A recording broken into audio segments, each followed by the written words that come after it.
താരം ഞാനാകുന്നു, പക്ഷികളിൽ ഗരുഡൻ ഞാനാകുന്നു, ആനകളിൽ ഐരാവതം ഞാനാകുന്നു, നദികളിൽ ഗംഗ ഞാനാകുന്നു, മലകളിൽ ഹിമാലയം ഞാനാകുന്നു എന്നൊക്കെ പറയുന്ന സ്ഥലത്ത് വളരെ കൃത്യമായിട്ട് ഭഗവാൻ പറയുന്നു യജ്ഞാനാം ജപയജ്ഞോസ്മി എന്ന്.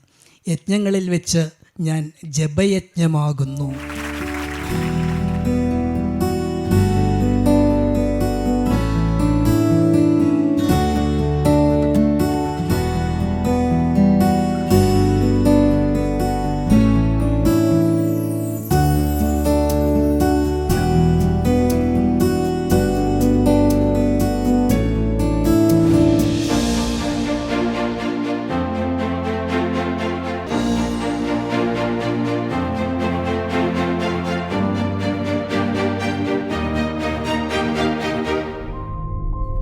Leaders, each one of you നിങ്ങൾക്ക് ഭാരതത്തിന് വേണ്ടി എന്തെങ്കിലുമൊക്കെ ചെയ്യാൻ വേണ്ടിയുള്ള പൊട്ടൻഷ്യൽ ഉള്ളതാണ്. കാരണം അതുകൊണ്ടാണ് നിങ്ങൾ ആയുധ് പോലത്തുള്ള ഒരു പ്രോഗ്രാമിന് വന്നത്.